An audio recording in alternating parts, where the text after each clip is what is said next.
हमारी सत्संग का जो विषय है वो बहुत प्यारा विषय है। इस विषय में हमें ये जानना है कि शब्द को जानना बड़ी बात है या संत की परख करना बड़ी बात है। देखिए, ये बहुत बड़ा विषय है। आप इस विषय को ऐसे ही ना समझें कि भाई ये क्या है, ये कौन सी बात है। देखिए, शब्द को जानना बड़ी बात नहीं है। हमारे गुरुओं के जो शिष्य थे, जो संत थे, ठीक है, उनके जो शिष्य थे, उन्होंने भी उस सत्य को जाना है। लेकिन क्या उन्होंने संतों को जाना? नहीं जाना। क्यों नहीं जाना? क्योंकि उन्होंने अपने गुरु को ही मान करके वो बैठ गए। बस भाई, हमारे गुरु ने उस शब्द को जान लिया है, हमारे गुरु ने हम पर दया की है और हमारा गुरु ही सत्य है, हमें किसी और संत से कोई मतलब नहीं है। वो ऐसा कर सकते हैं। इसीलिए सतगुरु कबीर साहब की साखी है। उसी साखी पे आज हम थोड़ा सा विचार करेंगे और समझने की कोशिश करेंगे। तो प्रथम हम बंदगी करेंगे। बंदगी मेरे सतगुरु कबीर साहब को बंदगी धनी धर्मदास साहब को बंदगी गुरु नानक देव साहब, गुरु अंगद देव साहब, गुरु भीखा साहब, मलुकदास साहब, गरीबदास साहब, रेवीदास साहब, अचरू राम साहब, दादूदास साहब, बन्नानाथ साहब, रोयल साहब, बुल्ले शाह सरकार, मेरे सतगुरु विशनदास, सतगुरु प्रयागदास, सतगुरु गिरदाई दास, सर्वे संतों को बंदगी, सकल हंस को बंदगी, साहेब बंदगी सतनाम। तो विषय था कि संत को जानना बड़ी बात है, शब्द को जानना बड़ी बात है। देखिए, शब्द को अनुभव करना बड़ी बात है या संत की परख करना बड़ी बात है। क्योंकि शब्द को जानने के बाद भी कुछ लोग संत की परख नहीं कर पाते। क्यों नहीं कर पाते? क्योंकि उनका अहंकार उनका गुरु हो जाता है। वो अपने गुरु को महान करके बैठ जाते हैं। बहुत से ऐसे शिष्य हैं जो कहते हैं कि बस मेरा गुरु ही महान है, मेरे गुरु से बड़ा कोई नहीं है, क्योंकि मुझे मार्ग मेरे गुरु ने दिया है। अरे मेरे भाई, तेरे गुरु ने तुझे मार्ग तो दिया है, लेकिन इसका अर्थ ये बिल्कुल भी नहीं है कि इस संसार में और कोई संत नहीं है या इस संसार में कोई ऐसा कोई भी नहीं है जिसके पास वो मार्ग नहीं है। ऐसी भूल ना करें। तो साहिब की साखी है। साहिब कहते हैं कि हीरा परखे जोवरी, हीरा परखे जोवरी और सुबद ने परखे संत, जिन जिन संत को परखिया ताकि मति अनंत। वाह! साहब कहते हैं कि हीरे की जो परख है वो जोहरी कर लेता है। वो जान जाता है कि ये उनके पत्थर के आप बने हुए हीरे और जो ओरिजिनल हीरा, जो असल में डायमंड जो हीरा है, उसको जोहरी यानी जो पारखू है उसके पास लेके जाएं तो वो आपको 5 मिनट में उसकी परख करके बता देगा कि ये असली है, ये नकली है। इसी प्रकार हीरा परखे जोवरी और सुबद ने परखे संत। जो शुबद है, जो सुबद को जानने वाला है, शुबद की परख करने वाला है, वो कौन है? वो संत है। ये क्यों कहा गया है? अब संत कैसे परख करने वाला है, मैं आपको ये बात बताता हूं। संत वो होता है जब क्या होता है कि जब वो किसी की सत्संग सुनता है, उसकी सत्संग से पता चल जाता है कि भाई ये बात जो बोल रहा है वो सत्य बोल रहा है या असत्य। क्योंकि साहब ने कहा है कि बानी से पहचानिए साधु चोर की हाट, अंतर की करनी से निकले मुंह की बात। साधु जो होता है उसकी पहचान उसकी बानी से होती है, उसका प्रमाण उसकी बानी होती है। वो कभी किसी की सुनी हुई बातें तो कर लेता है, लेकिन कहीं ना कहीं पे वो जरूर फंसता है, कहीं ना कहीं पे वो जरूर अटकता है, क्योंकि उसका अपना अनुभव नहीं है। जिसका अपना अनुभव होगा वो बानी तो किसकी भी उठाए, लेकिन वो विचार, जो वो विवेक, वो जागृति, वो अनुभूति, उसका प्रमाण वो खुद से देगा। यानी कि हम क्या करते हैं, देखो, कभी हम धर्मदास साहब की वाणी उठाते हैं, कभी हम सतगुरु कबीर साहब की वाणी उठाते हैं, कभी गुरु नानक देव साहब की वाणी उठाते हैं, कभी रोयल साहब, कभी बुल्ले शाह सरकार, कभी किसकी, कभी किसी की। लाखों करोड़ों अनेकों संत हैं, हम उनकी वाणियां उठाते हैं। क्यों उठाते हैं भाई? ये तो उनका प्रमाण है, उनका अनुभव है।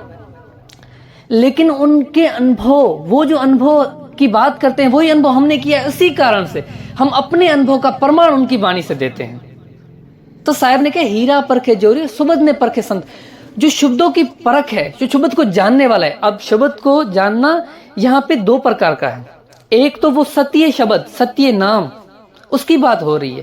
भाई, शब्द को वो संत ही जान सकता है, वो संत ही उस शब्द का अनुभव कर सकता है। दूसरे जो होते हैं कि भाई सिर्फ वाणी का प्रमाण देने वाले, यानी कि हम किसी की वाणी को पकड़ते हैं और उसी वाणी का आगे हम बताते हैं कि भाई ये जो वाणी है ये क्या बात कर रही है, इस बात वाणी में क्या रहस्य छुपे हुए हैं, वो रहस्य को खोलने वाला, उसकी परख करने वाला भी संत होता है। शब्द को जानने वाला भी और शब्द की परख करने वाला। जैसे कि अगर किसी संत की आप मुझे सत्संग भेजें तो मैं नहीं, अगर कोई संत भी होगा, कोई भी संसार का गुरु हो जिसके आप शिष्य हों, ठीक है, उस गुरु के पास एक किसी भी संत की जिसकी सत्संग सुन के आपके हृदय में कुछ न कुछ ऐसी कुछ लर्जिश, कोई क्या मैं बोलूं कि आपके हृदय में कुछ हलचल हो, आप अपनी सत्संग अपने गुरु को भेजो और गुरु को कहो कि गुरु जी ये सत्संग सुने। अगर आपका गुरु परम संत है जिसके बारे में साहिब ने कहा है, अगर वो वैसा है तो वो क्या करेगा, वो परख करके वो बानी सत्संग सुनते ही वो कह देगा कि भाई ये पूर्ण संत है, ये संत है, इसकी बानी से पता चल रहा है, इसके ज्ञान से पता चल रहा है। और अगर नहीं है तो उससे खुद भी कुछ समझ में नहीं आएगा, यार पता नहीं किस चीज की बात कर रहा है, मुझे बात भी समझ में नहीं आ रही। तो क्या होता है कि परख करना। अब क्या हो गया, यहाँ पे शुभद की परख खत्म हो गई। अब आती है संत की। हीरा परखे जोहरी और सुबद ने परखे संत, जिन जिन संत को परखिया ताकि मतियन। अब संत को परखना बड़ी बात है।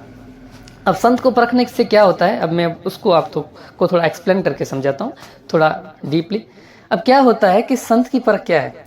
अब जैसे मैंने पिछली सत्संग में कह दिया है, पिछली सत्संग आप सुनेंगे तो आपको पता चलेगा, उसमें मैंने कहा कि भाई एक संत है हिंदुस्तान में जिसकी मैंने सत्संग सुनी थी आज से 2018 में।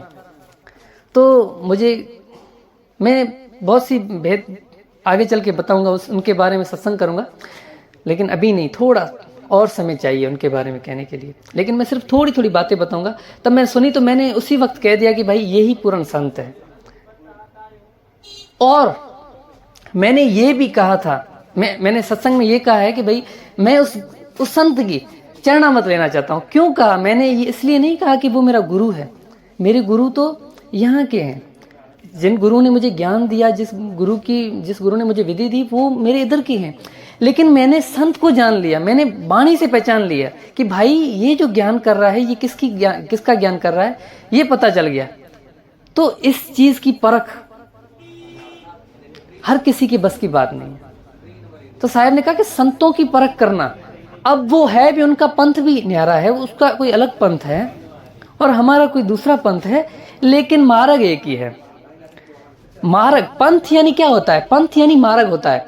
अब पंथ हम लोग क्या करते हैं, हम किसी गुरु को अपना पंथ बोल देते हैं, लेकिन ये बात गलत है। असल में पंथ है मार्ग।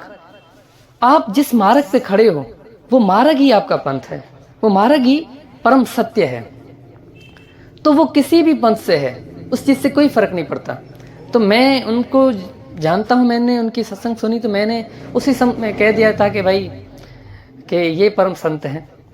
ठीक है, तो ये होता है। अब मैं ये कहूं कि नहीं ये तो हमारे पंथ से नहीं है, मैं तो धनी धर्मदास के पंथ से हूं और ये पता नहीं कौन सा पंथ है, नहीं मैं तो इसको नहीं मानता, ये तो झूठा है, ये तो गलत बात है ना।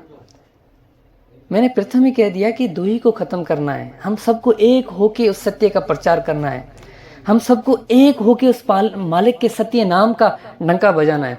अगर हम एक दूसरे से लड़ेंगे, देखें हम लड़ेंगे, असत्य से लड़ेंगे। जिस पंथ में असत्य है हम उससे लड़ेंगे, लेकिन जिसके पास सत्य है उससे तो नहीं लड़ सकते ना। उसका हम हाथ से हाथ मिला के, कंधे से कंधा मिला के आगे बढ़ेंगे, हम साथ में मिलकर प्रचार करेंगे। ये होता है सत्य, ये होती है मार्गदर्शी। यानी आप एक साथ मिलकर सत्य का प्रचार करो। ऐसा नहीं है कि बस मैं कहूँगी नहीं बस हमारे गुरु के पास ही है और कोई नहीं कर सकता, ये सारी बातें झूठी है और सब जो भी है संसार में किसी के पास, ये गलत बात है। हो सकता है मैंने उस संत को जाना, उसके अलावा भी और संत हो सकते हैं। अगर ऐसे संत आपको अनुभव में हैं तो आप उनकी मुझे भेजें, सत्संग भेज सकते हो, आप मुझे कमेंट्स में भेज सकते हो, तो मैं उनकी सत्संग सुन सकता हूँ, सुन के बता सकता हूँ, क्योंकि वाणी से पता चल जाता है कोई भी हो। तो यही आज की हमारी सत्संग का विषय था। इस विषय में हमें यह जानना था कि शब्द को जानने वाला बड़ा होता है या संत को परख करने वाला। क्यों साहिब ने कह दिया कि हीरा परखे जोहरी और शब्द ने परखे संत, जिन जिन संत को परखिया ताकि मति अनंत। मति उसकी अनंत है, वो उच्च विवेक की जागृति परम सत्य को प्राप्त करने वाला, और उससे भी आगे उसके पास मति भी है उस सत्य की। इसीलिए साहेब ने कहा कि उसकी मति बहुत बड़ी है। तो यही आज की हमारी सत्संग का विषय था। आज के लिए बस इतना ही। साहेब बंदगी सतनाम।